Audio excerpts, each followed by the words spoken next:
El tema es: al Señor tu Dios adorarás. Ese es el tema que yo voy a tocar. El cristianismo es la religión más grande en el mundo. Se dice que tiene más de 2000 creyentes de las distintas denominaciones alrededor del mundo. De ahí le sigue el Islam, que tiene como 1.300 millones de creyentes. Después el hinduismo, con poquito más de 1.100 millones. En México, aquí en nuestro país, hay más de 10,000 asociaciones religiosas registradas. Esas 10,000 asociaciones registradas representan cientos de miles de congregaciones. En Estados Unidos hay aproximadamente 350,000 congregaciones. En Europa, pues también, aunque en Europa ahorita hay un fenómeno muy triste, se están cerrando muchas iglesias, pero la pregunta aquí es, de todas estas iglesias locales que forman la Iglesia Universal de Cristo, ¿cuántas iglesias realmente son centros de adoración? Esa es la pregunta del millón. ¿Cuántas iglesias son realmente centros de adoración? Si hay un tema en el que Satanás tiene enfocado su ataque, es precisamente en el tema de la adoración. Ahí es donde tiene enfocado su ataque. A Jesús, Satanás le ofreció todos los reinos del mundo si postrado le adoraba. ¿Por qué Satanás tocó el tema de la adoración?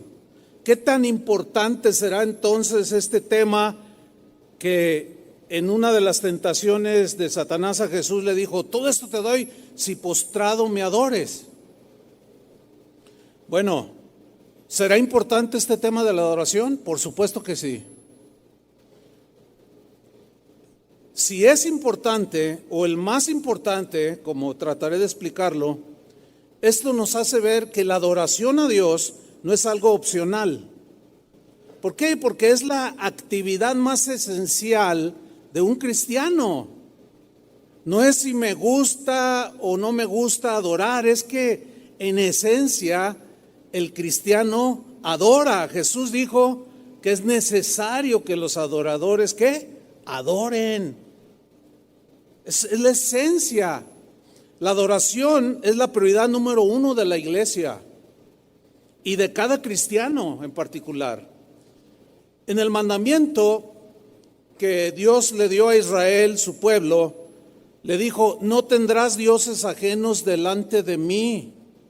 O sea, no quiero nada enfrente de mí, o que compartas tu servicio y adoración, me compartas con otro Dios. Dijo: no te harás imagen ni ninguna semejanza de lo que esté arriba en el cielo, ni abajo en la tierra, ni en las aguas debajo de la tierra. No te inclinarás a ellas, ni las honrarás. Honrar significa servir. Honrar significa adorar. Entonces, cuando dice no las honrarás, no las adorarás, no las servirás, porque yo soy Jehová tu Dios. Cuando le preguntaron a Jesús sobre cuál era el más grande mandamiento, él citó Deuteronomio capítulo 6, versículo 4, que dice así: escucha a Israel, y nosotros somos el Israel de Dios. Escuchen, cristianos, el Señor nuestro Dios es el único Señor.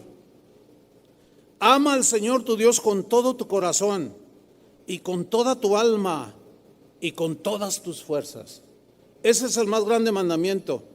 Ahora, es muy importante para nosotros como cristianos observar y entender que la adoración a Dios fue el patrón a seguir en el Antiguo Testamento. Ninguna otra cosa debería ser más importante para Israel que adorar a Dios. Ninguna. Dios fue el constructor de su propio centro de adoración. Este es extraordinario. Dios lo llamó el tabernáculo de reunión, un lugar donde Dios sería adorado y donde Él se manifestaría a su pueblo y le daría palabra y guía. Dios no le pidió opinión a Moisés de cómo le gustaría al hermano Moy hacer el tabernáculo de adoración. No le preguntó, no le pidió opinión. Tampoco le dijo a Moisés que usara el centro de adoración como a él le pareciera. Tampoco le dijo. Lo que hizo Dios fue ordenarle cómo hacerlo. Fue ordenarle cómo debía funcionar y que debería de ser un lugar santo de adoración. El tabernáculo que Moisés construyó en el desierto, que Dios le dio todas las medidas, estaba colocado en el centro del campamento de los israelitas. Esto daba a entender que Dios debía ser el centro de adoración, que Dios mismo debía de ser en quien alrededor de Él girara toda actividad espiritual del pueblo de Israel. Todo debería de girar alrededor del tabernáculo de adoración, porque ahí así Dios lo determinó. Y así debe de ser en la iglesia. Cada congregación debería de ser un centro de adoración. Nada que ver con exaltar al hombre, con esas cosas que de pronto se meten dentro de la iglesia, como dejar hablar políticos que nos hablen de quién sabe cuánta cosa, o otro tipo de personas. Esa es una agresión al propósito de la iglesia. En el Nuevo Testamento, el Nuevo Testamento nos da una de las revelaciones más impresionantes. ¿Cuál es esta revelación? De que ahora ya no hay un tabernáculo como el de Moisés, ya no hay un templo como el de Salomón. La revelación es que ahora nosotros somos templo de Dios. Y si somos templo de Dios, somos un centro de adoración. Porque Él vive aquí. Es un templo, este cuerpo fue construido por Dios mismo. Y no nos pidió opinión. En el Nuevo Testamento, Dios construyó sus propios templos. A ver, diga junto conmigo: yo soy un templo construido por Dios. ¿Sí? Tú y yo somos templos de Dios. Templos dedicados a la adoración a Dios. Somos centros de adoración. Nuestra vida es un centro de adoración creado por Dios mismo. En Efesios capítulo 2, versículo 19, dijo así el apóstol Pablo: así que ya no sois extranjeros ni advenedizos, sino conciudadanos de los santos y miembros de la familia de Dios. Por eso somos hermanos en Cristo. Versículo 20, edificados sobre el fundamento de los apóstoles y profetas, siendo la principal piedra del ángulo, o sea, el centro de la construcción, el fundamento de la construcción, Jesucristo mismo, en quien todo el edificio, ¿quién es el edificio? Nosotros.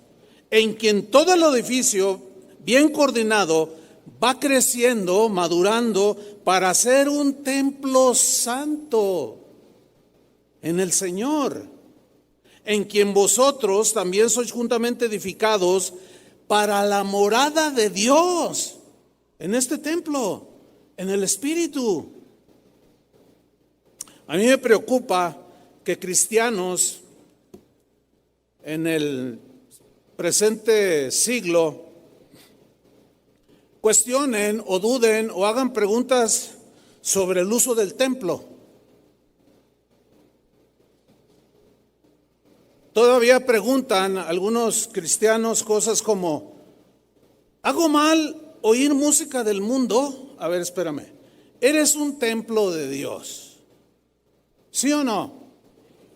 En ese templo no puedes meter más que adoración a Dios. O sea, es una pregunta que en la cual hoy discuten los cristianos. No, bueno, el que tenga mente amplia y que puedes, pues, que no te dañe tu mente. Pamplinas, somos templos, ¿o no? Cualquier argumento que se presente de que sí se puede y que bla, bla, bla, bla, bla, bla, bla, son mentiras. Porque según la Biblia, somos centros de adoración. ¿O quieren que les traiga el potrillo? A que les cante aquí. ¿Cómo se vería? A ver, ¿cómo se vería? Sería una ofensa. A mí me preocupa que el día de hoy prácticas sexuales pervertidas se discutan y algunas se aprueben, de que si Dios acepta este tipo de prácticas pervertidas sexuales, las acepta en sus templos, porque tú eres un templo de adoración y fuimos creados para alabanza de su gloria. Y hoy se discute y hasta se aprueba ya si se puede ser un pastor con prácticas sexuales contrarias a la de un hombre y de una mujer.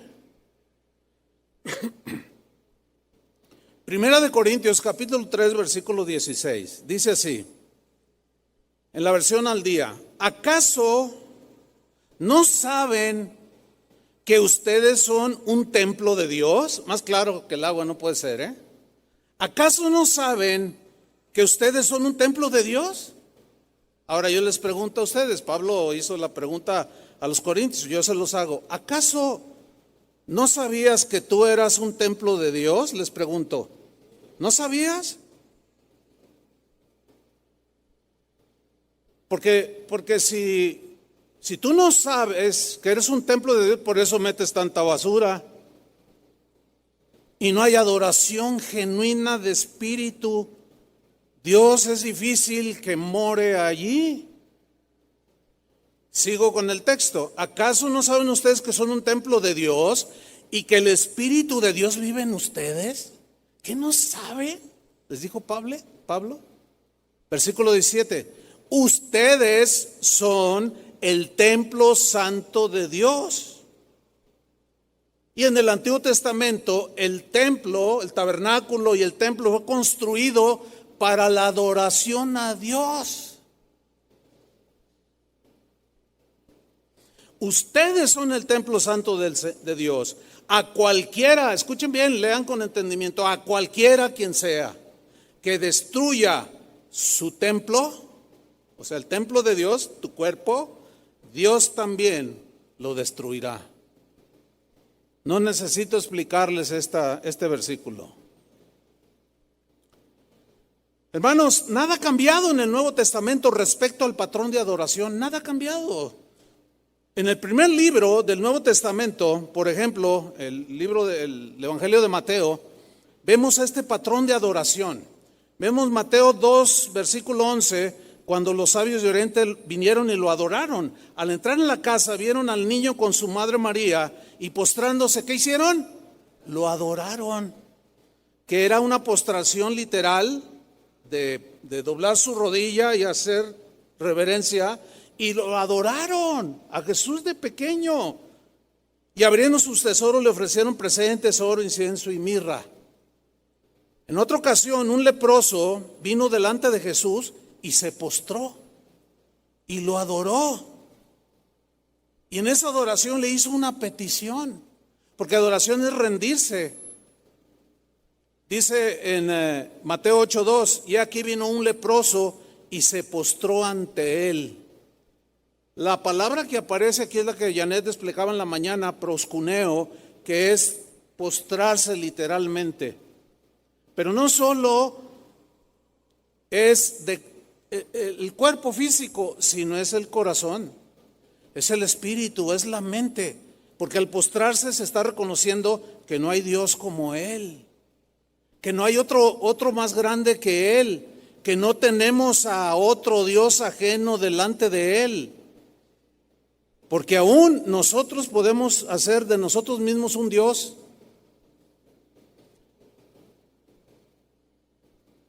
En otra ocasión, un religioso muy importante llegó delante de Jesús y lo adoró. Y le hizo una petición, Mateo 9:18.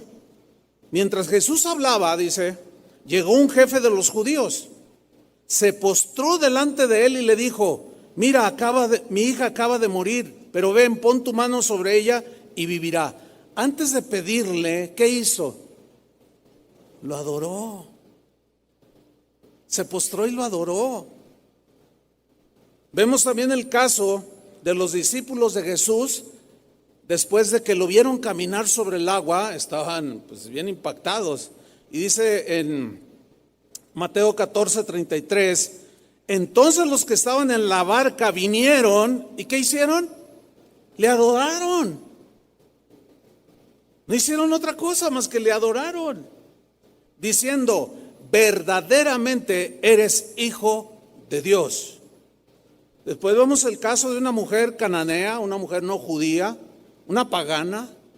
Se acercó a Jesús y le pidió que le ayudara a su hija que estaba endemoniada, pero antes de hacerlo se postró. Dice Mateo 15:25, entonces ella vino y se postró ante él. Ahí está otra vez. Se rindió ante él diciendo: Señor, socórreme.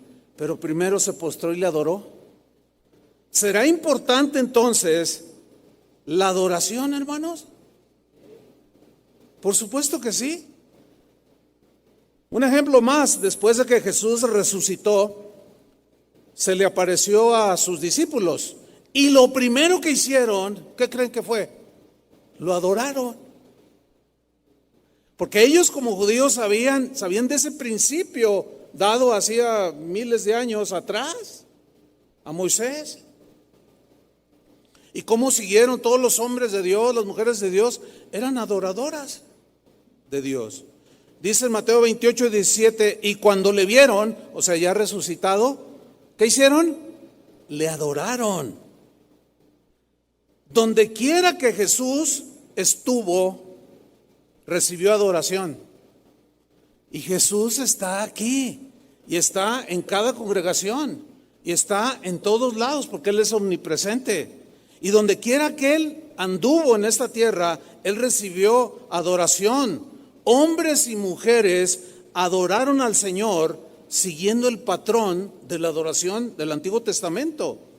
Precisamente por eso es que en Juan capítulo 4, en ese encuentro que Jesús tuvo con la samaritana, dijo lo siguiente Jesús en Juan 4:23, mas la hora viene y ahora es cuando los verdaderos adoradores adorarán al Padre en espíritu y en verdad, porque también el Padre tales adoradores busca.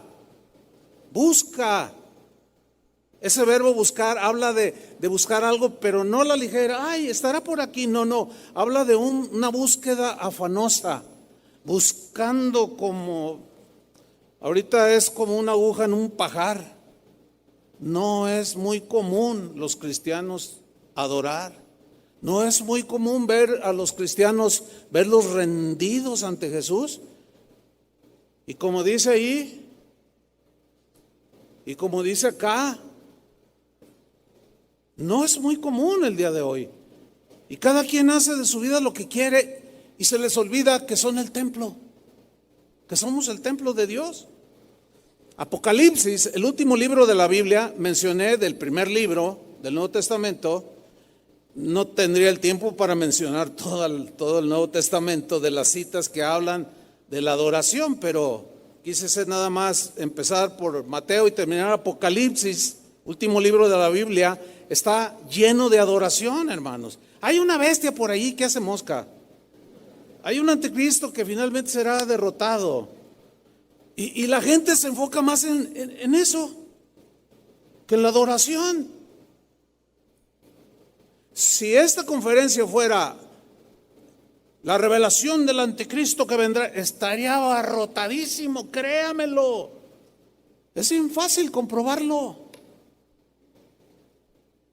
Pero pocos ven que Apocalipsis está más lleno de alabanza y adoración que de ningún otro tema. Apocalipsis 5, versículo 11. Y miré, dice Juan, y oí la voz de muchos ángeles alrededor del trono. ¿Se acuerda cómo estaba Israel alrededor del tabernáculo? ¿Sí? Nosotros, como cristianos, estamos alrededor de Jesús. Todo gira alrededor de Jesús. Este evento se hizo en honor de Jesús. Cada alabanza, créamelo, yo la superviso. Cada canto que se hace en este lugar, yo lo superviso. Y tratamos, junto con los demás pastores, tratamos de que los cantos se centren en la alabanza y en la adoración a Dios, porque eso es lo que la Biblia enseña. Claro, yo le puedo hacer un canto a mi mamá, y bueno, en un evento especial pues se lo canto, y gracias Señor, porque me dice una mamá bien bonita, ¿verdad? Está bien. Pero no debe ser la constante de desviar que el centro es Jesús. Entonces, ¿cómo estaban estos ángeles? ¿Qué posición tenían? Estaban alrededor del trono y de los seres vivientes y de los ancianos. Y el número de los ángeles era millones de millones. ¿Qué les parece esa escena? Un poco concurrido el evento, ¿no? ¿Verdad que sí? Y quiero decirles que no se cobró la entrada, ¿eh? La entrada al cielo es gratuita. Y el día de hoy muchos pagan, otros cobran para adorar a Dios. Hágame usted el santísimo favor. Nada que ver. Absolutamente nada que ver. Bueno, millones de ángeles, versículo 12, decían a gran voz. O sea, no estaban recatados, no estaban, tengo el gozo acá adentro. No, lo manifestaban, se alegraban, estaban contentos, decían a gran voz. Imagínense la voz de millones. Si ahorita aquí que somos unos cuantos cientos, es conmovedor, ¿a poco no? Ahora imagínense millones de millones que decían a gran voz, el Cordero que fue inmolado es digno de tomar el poder, las riquezas, la sabiduría, la fortaleza, la honra, la gloria y la alabanza. Y a todo lo creado que está en el cielo y sobre la tierra y debajo de la tierra y en el mar y a todas las cosas que en ellos hay, oí decir, al que está sentado en el trono y al Cordero, sea la alabanza, la honra, la gloria y el poder por los siglos de los siglos. Quiero que noten algo. En el versículo 12, donde dice que el Cordero es digno de recibir, empieza con el poder y termina con la alabanza. Y en el siguiente versículo dice que, es decir, en el siguiente versículo, que es el versículo 13, comienza con la alabanza. ¿Están entendiendo? O sea, todo comienza y termina con alabanza al Cordero de Dios. Y Él es digno de recibirla. Entonces, nada más con esta brevísima introducción, podemos decir que la adoración es nuestra máxima prioridad. Es nuestra prioridad, es la número uno de toda congregación y de todo cristiano. ¿Por qué? Porque la doctrina de alabanza y adoración que vemos en la Biblia es la única doctrina bíblica que va a permanecer por toda la eternidad. Todas las demás doctrinas ya no tendrán vigencia. Cuando estemos con el Señor alabándole y diciendo eres digno de tomar el poder y la sabiduría, allá nadie se va a enfermar ya. No vamos a necesitar la doctrina de la sanidad. No va a haber gente triste porque el Señor ya enjugó las lágrimas. No va a haber, ya no necesitamos santificación o toda una doctrina de la santidad. ¿Por qué? Porque ya estaremos totalmente limpios. Totalmente ya vamos a ver al Señor cara a cara. Pero la única doctrina que va a permanecer es la doctrina de la alabanza y la adoración. No hay otra. Cáptenlo, cristianos. Entiéndanlo. Todas las demás doctrinas por la que muchos se pelean hoy. A ver quién gana y hacen sus shows allí en Facebook. Pero poco dicen sobre esto. Porque esa escena que leímos en Apocalipsis es en la eternidad. ¿Piensas estar ahí? Comienza por entender que tú eres un templo donde adoras en tu espíritu y en verdad significa conducta. Ya eso hablaré mañana. O sea que toda tu vida debe ser una adoración. Pero eso hablaré mañana. Apocalipsis 5:4. Un texto más de Apocalipsis. Dice, los 4 seres vivientes decían, amén. O sea, de todo lo que decían los millones de ángeles. Decían, amén. Y los 24 ancianos, que algunos intérpretes de la Biblia dicen que representan a la iglesia. Bueno, está bien. Y los 24 ancianos, ¿qué hicieron? Se postraron sobre sus rostros. ¿Se acuerdan de los magos? ¿Se acuerdan de aquella mujer cananea? ¿Qué hicieron? Se postraron. Y se postraron sobre sus rostros y adoraron al que vive por los siglos de los siglos. No dice que fueron a las misiones, ya se acabaron las misiones. No dice más. No dice van a entrar a un instituto bíblico, ya no, todo eso es aquí. Pero el tema es la adoración a Dios. David el rey fue un hombre, ciertamente no fue un hombre perfecto, nadie lo somos. Sin embargo, era un hombre conforme al corazón de Dios. ¿En qué consistía que era conforme al corazón de Dios? Dios dijo, porque hará todo lo que yo quiero que haga. Y David entendió perfectamente que adorar era su prioridad. Casi nada. Salmos 27:4, en la versión al día, dijo David, una sola cosa pido al Señor. La Reina Valera dice, una cosa he demandado al Señor. ¿Cuántas cosas? No le pidió un carro nuevo, no le pidió unos tenis Nike nuevos, no le pidió que le permitiera terminar una carrera, no le pidió nada, porque ¿cómo comparar eso con lo espiritual?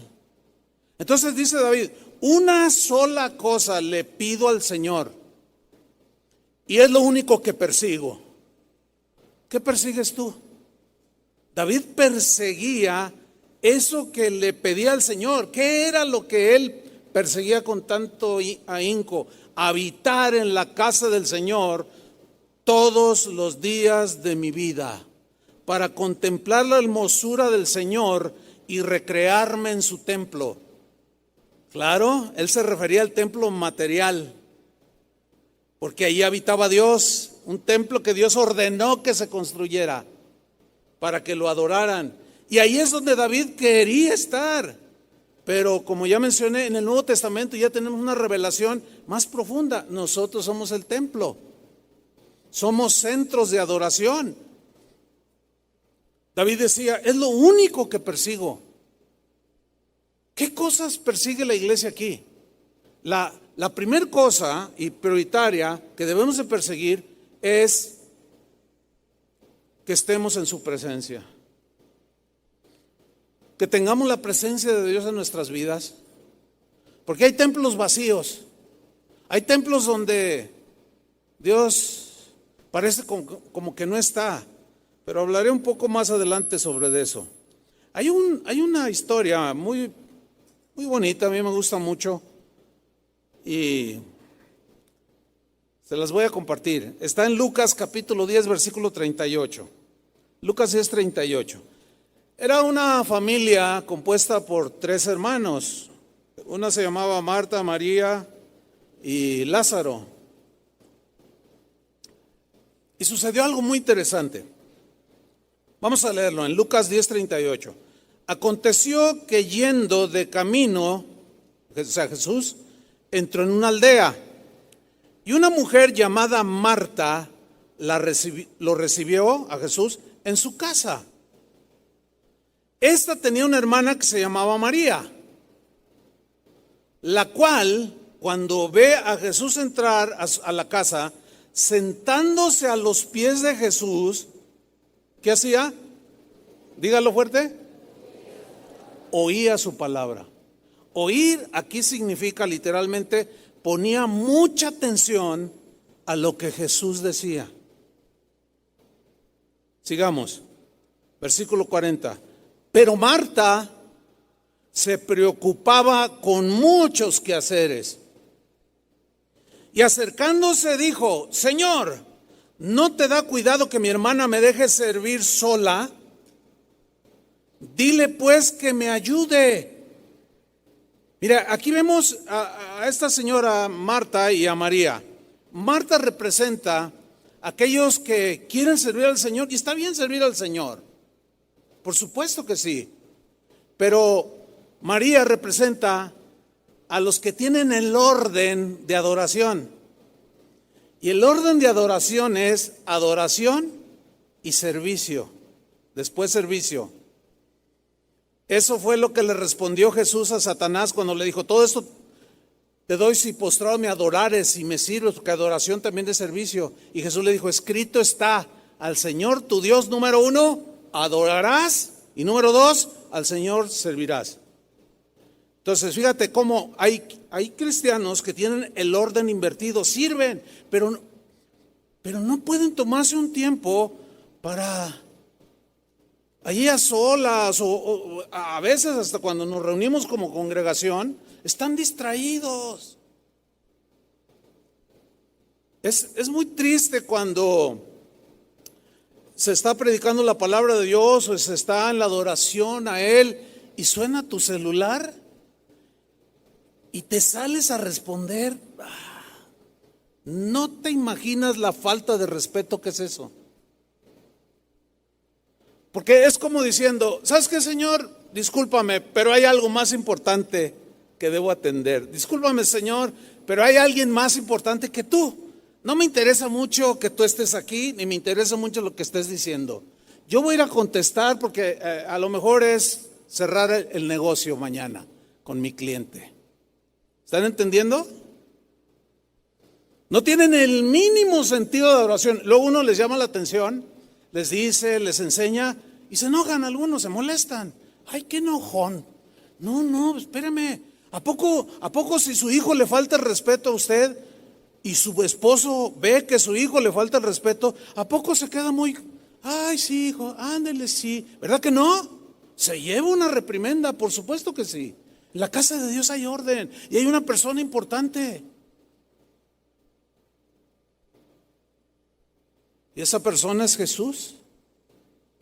Y Él está, antes de que lleguemos nosotros a este lugar público de reunión, de congregarse para adorarlo, Él ya está aquí antes de que nosotros lleguemos. Él nunca llega tarde, nosotros sí. A veces hay razones justificadas, yo lo entiendo. Así como que chocaste y no llegaste. Pero hay otras que demuestran que no amas al Señor más que todas las cosas. Que Él no es el primer lugar en tu vida, que no te interesa realmente Jesús. Bueno, pues seguimos con Marta. En lugar de recibir al Señor y hacer lo que María y postrarse, lo regañó. Señor, le dice, ¿no te da cuidado que mi hermana me deje servir sola? Dile que me ayude. Y es como aquellos cristianos que dicen: ay, sí, ¿para qué tanto canto? Ay, tanta. Y el mundo allá afuera perdiéndose, dicen. Nada que ver. Nada que ver. Y es una tristeza. Bueno, cuando tú lo entiendes, es una tristeza que te da en el corazón. ¿Cómo es posible que digan eso? Ya, ¿para qué tanto? Como una vez un predicador dijo, ya, nomás que canten una, ya, que me den para predicar. Espérate, le dije. Tranquilo, aquí el más importante es el Señor. Y al último tú y yo. Sí, ¿verdad? Pues claro. Por supuesto que sí. No, y luego todavía hay gente que dice, no, a mí no me gusta la alabanza, a mí no me gusta cantar. Ay, tanto una hora ahí parado. Ah, pero sí te pasas 3 horas brincando, echándole porras al Atlas cuando vas al estadio. 3 horas. 3 horas. Y aquí no mueves ni un dedo. No, pues ¿qué tipo de adorador eres? Está todo volteado. Hacen filas de 2 horas para entrar a ver una película. Está todo volteado. Pero Jesús le dice a Marta, en otras palabras, la quiere meter al orden y le dice, respondiendo Jesús en el versículo 41, le dijo, Marta, Marta. El hecho de repetir 2 veces su nombre tiene un sentido así como de, ay, Marta, Marta. Como diciendo, no has entendido. Como cuando le dijo a la samaritana, si supieras quién soy yo. Y la samaritana, ay, pues no, a ver, saca el agua. Si supieras quién soy yo, le dice. ¿Tú sabes quién es Jesús? Le estoy preguntando, contéstenme para no sentirme tan... Eso espero. Yo como pastor tengo que saber quién es Jesús. Imagínense un pastor que no sabe quién es Jesús, un pastor que no comprende quién es Jesús y qué lugar merece y le pertenece. Él es el dueño de la iglesia para empezar. Nosotros nada más somos privilegiados en que Él nos delegó que los cuidáramos y les enseñáramos, como ahorita yo lo estoy haciendo. Y así sé que a algunos les molesta, yo entiendo eso, porque yo también soy hombre y cuando algo... ¿Sabían que yo escucho también? Tengo como unos 8 o 10 predicadores que yo escucho y dicen cada cosa y cuando me llega, como nadie me ve, porque estoy solo yo escuchando, bueno, la única que me ve a veces es mi esposa. Pero a veces oigo algo que me llega, que Dios me está hablando y no, yo sé lo que se siente cuando Dios te quiere meter en el orden. Pero ¿saben una cosa? ¿Qué otra cosa debemos hacer? Entonces Jesús le dice, Marta, Marta, afanada y turbada estás con muchas cosas. Aquí turbada significa que no das una, que empiezas una cosa y no la terminas, haces otra, que es como si tú quieres empezar a limpiar tu casa y empiezas por afuera hacia adentro. No, o de abajo hacia arriba, no. Las mujeres son entendidas en esto y saben cómo deben de barrer, ¿sí o no? Pero cuando uno está turbado, no atinas a hacer las cosas ordenadamente. Tan desubicada estaba Marta que ni atención le prestó a Jesús. Marta, Marta, afanada y turbada estás con muchas cosas. Versículo 42, pero solo una cosa es necesaria. ¿Se acuerdan que dijo Jesús en Juan 4 que los adoradores, ¿qué? Es necesario. ¿Qué? ¿Qué es necesario? Porque si un adorador o un cristiano no adora,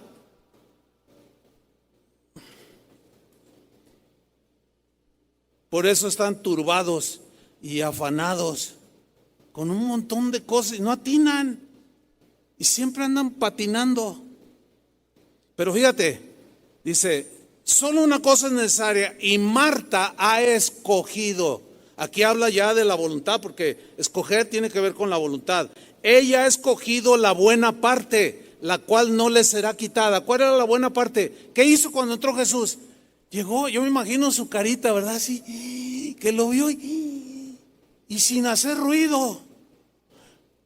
No como algunos que están en la adoración y llegan con permiso, y avientan a todo mundo. Por favor, hermanos. Otros traen botellas de agua y en muchos lugares dejan que los niños anden corriendo y que lloren y todo. Eso distrae, hermanos, cuando nos congregamos. Entonces hay mucha gente que decide mal, no en el orden. Pero los que escogen bien, dice, esa buena parte no les será quitada. ¿Y cuál fue esa parte de María? Se postró. Y se sentó, yo me lo imagino así, la carita sonriendo y a lo mejor así. Y luego imagínenselo diciéndole, ¿sabes que de los sencillos es el reino de los cielos? Y la otra, haciendo tacos. Y está así. Y de pronto le salía un canto, así, o una melodía interna, y luego le empezaba a brotar. Y Jesús mirándola, y mirándose los dos. Imagínense esa escena. Y la otra andaba, vamos a hacer esto, vamos a evangelizar todo el mundo, que hay que evangelizar, nada de que otra cosa, ¿no? Pero todo tiene su orden, todo tiene su orden. Hermanos, la adoración es la atmósfera en la que Dios se siente en casa. Salmo 22:3 dice, pero tú eres santo, tú que habitas entre las alabanzas de Israel. ¿Tú que qué? Habitas, vives en medio de las alabanzas de Israel. Eso me está demostrando que la alabanza y la adoración es el lugar donde Dios habita, donde Dios mora, pero de una manera especial, donde se manifiesta. La alabanza y la adoración en comunidad y también solo, por supuesto. Ahorita estoy hablando de esa expresión como lo acabamos de hacer hace un rato, ¿no? En el canto, en el reflexionar, etcétera, pero de manera congregacional. Bueno, la alabanza y la adoración es el lugar donde Dios tiene su dirección permanente. Él no quiere cambiarse de casa, porque en esa habitación, esa atmósfera de adoración, Él se siente contento y a gusto, porque ve que sus hijos le adoran. La adoración, hermanos, no es la casa de campo del Señor, la casa de campo que se visita una vez al año. No, es su habitación perfecta, plena y cotidiana. Ahí habita Dios. La alabanza y la adoración que le ofrecemos a Él es como aquel caso en la Biblia de la mujer que llevaba un frasco de mármol, de alabastro, y que contenía un perfume de mucho precio, y que lo rompió y se lo derramó a Jesús. Y se enojaron otros. Ay, ¿para qué tanto desperdicio? Y Jesús dijo, déjenla, porque me ha ungido para la sepultura. Y la unción lo que hizo esta mujer fue un acto de adoración. Déjenla. Y dice que la casa se llenó del perfume de adoración. Yo lo quiero metaforizar así. El olor de la adoración es un perfume delicioso, hermanos, que Dios lo huele. La oración es un tipo de adoración. Está incluida, está amalgamada con la oración, con la alabanza y la adoración. Es inseparable. Cuando Dios dijo en el Antiguo Testamento, mi casa será llamada casa de oración, esa frase, hay algunas versiones que también la traducen como casa de adoración. Interesante, ¿no? Mi casa será llamada casa de adoración para todos los pueblos. Entonces, cuando se adora a Dios, Él suelta ese perfume y nos impregna a nosotros de ese olor de adoración, esa atmósfera tan especial que sus hijos le brindan todos los días. La alabanza y la adoración llena su casa, y la adoración es su habitación privada. ¿A poco no es cierto que no hay nada como nuestra casa?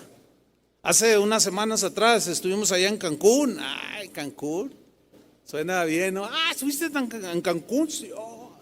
Bueno, estuvimos en un lugar muy bonito, un hotel muy bonito, y después de 5 días volvimos a casa, mi esposa y yo, y la verdad no hay nada como estar en casa, ¿sí o no? Hagamos que Dios se sienta en su casa, hermanos. Hagamos que Él se sienta a gusto en su casa. Hagamos que el medio ambiente,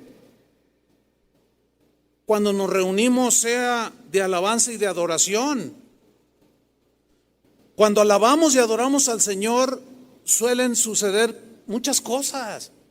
Sabemos teológicamente que Dios es omnipresente, ¿sí o no?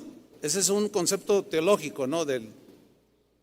Que nos explica que Dios está en todos lugares. Ese es un atributo de Él. Teológicamente lo sabemos, bíblicamente sabemos que Dios es omnipresente, sabemos que Él está en todas partes.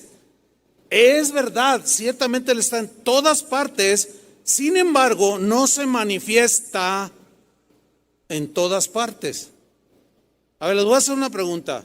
¿Tú crees que Dios pueda estar en una cantina? A ver. Porque si dices que no, entonces ya le estás mutilando su atributo de que Él está en todas partes. Ahí está Él, porque si no, ¿cómo va a juzgar? Viendo todas las aberraciones que hacen. ¿Cierto? La diferencia es que no se manifiesta.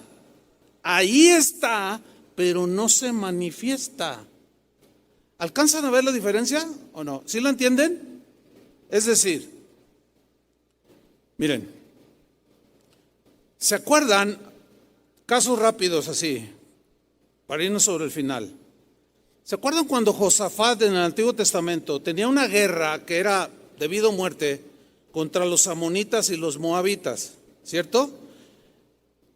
Cosa curiosa, entre comillas, y extraña para los que no comprenden esto, y que cuando se citan pasajes como este, dicen, no, bueno, pero eso fue en el Antiguo Testamento. Dicen que Josafat fue delante de Dios y le dijo, Señor, le dijo como los de Jalisco, son bien muchos los que vienen contra nosotros y no sabemos qué hacer. Y Dios le dijo, tranquilo, Josafat, tranquilo. Tú solamente confía, porque no es tuya la batalla, sino mía la batalla. Pero entonces, ¿qué vamos a hacer? Y Josafat entendió lo que debía hacer. ¿Y saben qué hizo? Puso cantores con trompetas, con arpas, con instrumentos musicales, un montón de cantores que cantasen y alabasen a Dios. Y cuando llegó el enemigo a enfrentarlos y a destruirlos, algo sucedió. ¿Qué sucedió? Dios se manifestó y confundió a todos esos enemigos y se mataron entre ellos. Entonces, Dios está en todas partes, pero no en todas partes, y no con cualquiera se manifiesta. Y si este es su templo, se tiene que manifestar. Él lo prometió. ¿Qué le sucedió a Pablo y a Silas cuando estaban en la cárcel? No se pusieron a llorar, no se pusieron a gemir, no mandaron un WhatsApp y oración porque estamos todos acá, ya no sabemos qué hacer. No, fíjate, tenían tanta paz, pero conocían este principio. No podían evangelizar a nadie, estaban encadenados. Y dice que Pablo y Silas a medianoche se pusieron a cantar. 1, 2, 3, Yo me imagino moviendo los dedos. Y tenían las manos así en los grilletes, ¿no?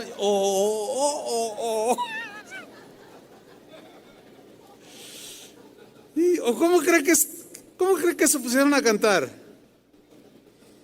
Dice la Biblia que en el libro de los Hechos, cuando aquel cojo de nacimiento, el Señor lo sanó, cuando Pedro y Juan le dijeron, no tenemos dinero, pero lo que tenemos te lo damos. No se lo vendieron, se lo dieron. En el nombre de Jesucristo, levántate y anda. Y dice que entró junto con ellos, saltando, brincando y alabando a Dios en el templo. Oh, qué choque para aquellos que les molesta que nos alegremos. ¿Te imaginas a aquel que nunca había caminado, entró brincando, saltando y alabando a Dios? Y ahí estaban aquellos, ¿verdad? Oye, mujer, ya viste, es el cojo, ¿no? El que estaba allí pidiendo. Sí es, pero ay, ¿para qué tanto brinco estando el suelo tan parejo? Y el otro brincando. Oiga, se le había revelado el Dios vivo. Cuando Dios está, se revela, hermanos. Esa es la diferencia en iglesias donde la adoración es prioritaria. Ahí Dios suele hacer cosas extraordinarias. Donde la adoración es opcional, ahí Dios está. Ahí está. Pero no se manifiesta. No pasa nada. Como entraron, salieron. Todo es monótono, repetitivo, frío, como si Dios no estuviera, aunque sí está.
No se manifiesta porque no se le da el lugar principal de la adoración, del reconocimiento y de la contemplación de su presencia.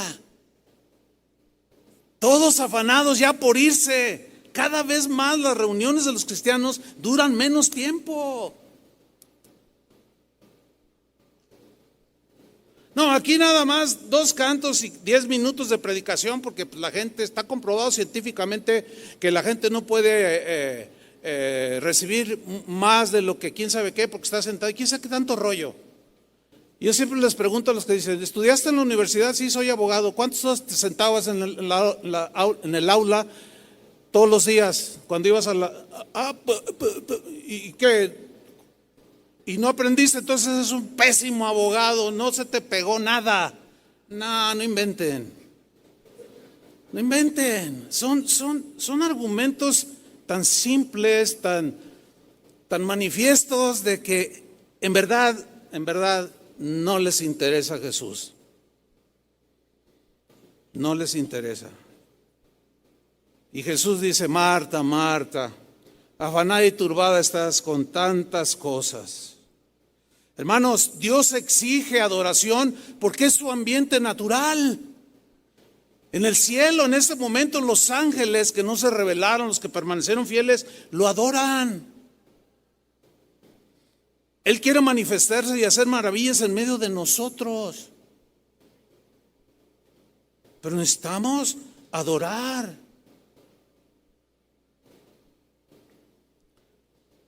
que cuando entra el incrédulo, como dijo Pablo a los Corintios, que hicieran las cosas en orden. ¿Tiene alguno salmo, que es un canto, alguna palabra, etcétera, etcétera? Hágase todo en orden. Dice, porque si alguno suelta acá y haciendo todo un desorden, van a entrar un incrédulo, entra un incrédulo y va a decir, estos están locos. ¿Ha leído esa parte ahí en Corintios? Dicen, vámonos, están bien locos. Pero de otra manera, si se hace en orden, con entendimiento, con profundidad de las cosas espirituales que le competen a un cristiano, Pablo lo dijo, se postrará y adorará a Dios. Así uno dice en la Biblia, así dijo Pablo. Qué tremendo. Aquí tenemos múltiples casos de gente que pasa y me lo han testificado. Y a los demás pastores, y quizá algunos de ustedes, o tal vez alguno de ustedes aquí presente le sucedió, pasaba por ahí o por enfrente y oyeron música. ¿Cuántas veces he oído ese testimonio de mucha gente?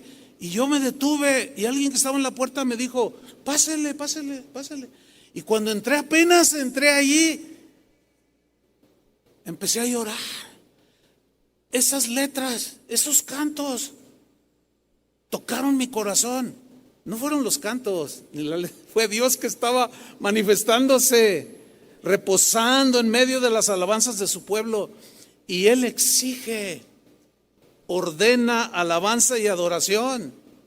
Salmo 150, versículo 1, dice, alabad a Dios en su santuario. Alabad es imperativo, es un mandamiento. Alabad a Dios en su santuario. Ok, alguno dirá de esos que se ponen así bien bíblicos, no, pero el templo, ya no hay lugar, ya no hay templo, sí, pero el templo eres tú.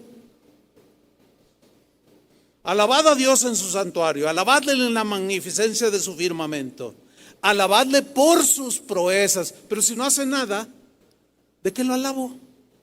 Si no hace proezas. Alabadle por sus proezas, alabadle conforme a la muchedumbre de su grandeza. Alabadle a son de bocina, alabadle con salterio y arpa, alabadle con pandero y danza, alabadle con cuerdas y flautas, alabadle con címbalos resonantes, alabadle con címbalos de júbilo. Y todo lo que respira, alabe al Señor. No, pero ese salmo es del Antiguo Testamento. Bueno, el Nuevo Testamento dice que cantemos salmos. Y se refería al himnario de Israel, que son los salmos. Además, la palabra salmo, la definición es cantar un canto a Dios de alabanza, adoración, acompañado de un instrumento musical. Esa es la definición de un salmo.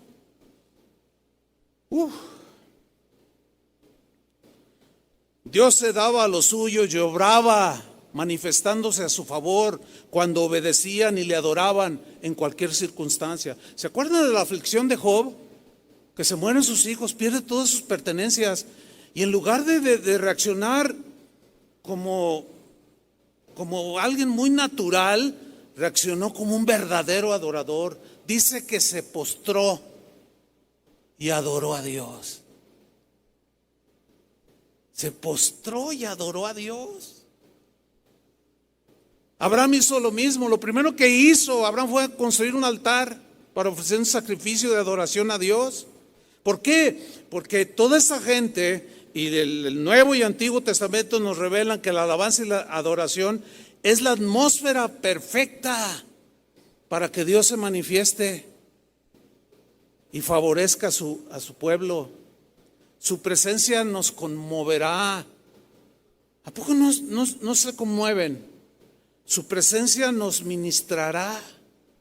La necesidad individual que cada uno tenga de una manera totalmente divina, Dios sabe llegar al corazón del adorador, así como con Job. Y algo tenía ese Job.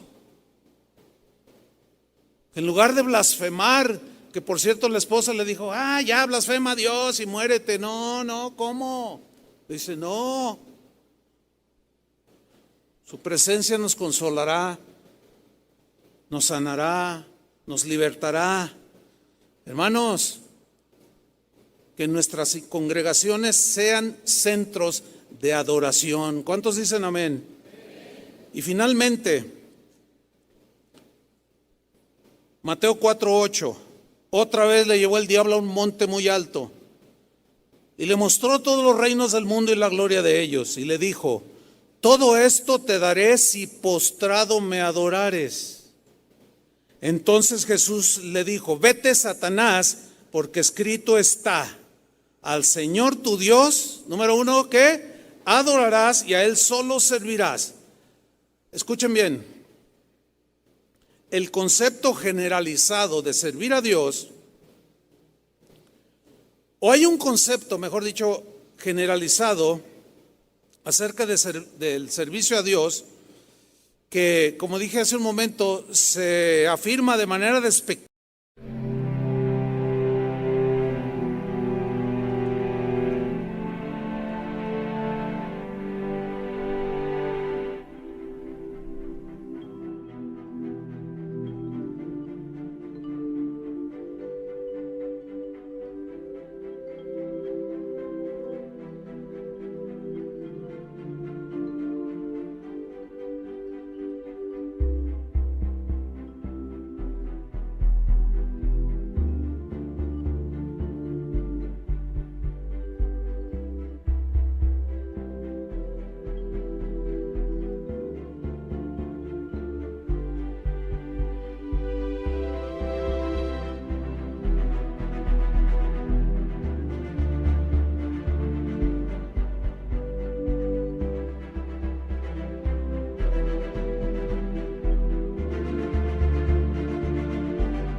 Cosas como: mientras ustedes están cantando, miles están yendo al infierno.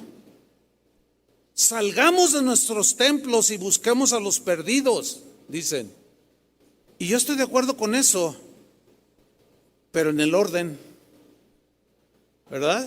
Sí, yo estoy de acuerdo con eso, de que salgamos, porque aquí no nos quedamos, que salgamos y busquemos a los perdidos. Sí, pero después de haber alabado y adorado al que vive por los siglos de los siglos. Todo tiene su lugar en la vida de una iglesia, y la adoración es la prioridad número uno de la iglesia cuando se reúne como congregación. Porque la adoración, hermanos, nos abre la puerta para una audiencia con Dios. La adoración nos abre la llave del manantial de Dios, que nos da a beber agua de la vida, agua que quitará nuestra sed. La Biblia dice: deleítate en el Señor y Él concederá las peticiones de tu corazón. Y deleitarse es disfrutar su presencia. Y su presencia solamente se disfruta cuando le adoras. No hay otra manera. Así es que, adoradores, estamos aprendiendo, ¿verdad que sí? Pónganse de pie. Esperamos que todas estas enseñanzas queden grabadas en su corazón. Y oramos por los pastores, porque el pastor es la clave o el clavo. Así decía nuestro amado hermano Pablo Hunter. Dice: mira, Chuy, el pastor es la clave o el clavo. La clave, si él entiende cuál es la función de una iglesia, cuál es el propósito por el cual existe la iglesia. El clavo es un clavo en el zapato que molesta y no puedes caminar, y la iglesia no puede caminar. Un pastor que anda en otras cosas, pensando otras cosas, usando la iglesia para otras cosas, pues es como un clavo en el zapato. Y la gente camina coja y no camina bien. Y su caminar con Dios no es normal. Se tropieza a cada rato. Ahí está la importancia. Porque la prioridad número 2 de una iglesia es ministrar a ustedes con la palabra de Dios. Y la prioridad número 3 es salir a compartir el evangelio siendo discípulos del Señor, discipulados en el lugar de adoración. Primero se adora. En segundo lugar, somos discipulados y ministrados en la palabra, como ahorita. Ya llevamos dos. El tercer propósito de la iglesia sería compartir con los que no conocen a Cristo que hay un Dios vivo, ¿sí? Al cual deben de postrarse y adorarlo. Y le compartes el mensaje de salvación. Levanta tus manos al Señor. Dile: Señor, muchas gracias por tu palabra. Gracias por ordenar mis prioridades. Ciertamente nos falta mucho conocimiento, Señor. Y tenemos muchas cosas fuera de orden, pero tú nos estás ordenando, Señor. Hay una nueva generación. En lo que tú vienes, Señor, hay mucho trabajo todavía por hacer. No podemos quedarnos así nada más, pero tampoco podemos hacer lo que queramos, en el orden que queramos, haciendo un desorden. No, Señor. Queremos seguir ese orden que tú dijiste cuando reprendiste a Satanás. Al Señor tu Dios adorarás. Y número 2, servirás. Y así es como van a servir algunos van a ser pastores, otros maestros de la Biblia, otros enseñando a los niños, otros tendrán don de misericordia, otros serán muy generosos, tendrán el don de dar. Tantos dones que reparte el Espíritu de Dios, que son repartidos justamente cuando estamos como María ahí. Eso nadie nos lo va a quitar. Amén. Un minutito más con tus manos arriba. Yo sé que están cansados, yo también estoy. Y a lo mejor quizás más que algunos. Y yo sé que a veces cuesta trabajo, pero aquí está el Señor. Amén. Y adórale. Adórale. Ahora es por medio del canto, porque tú eres un centro de adoración.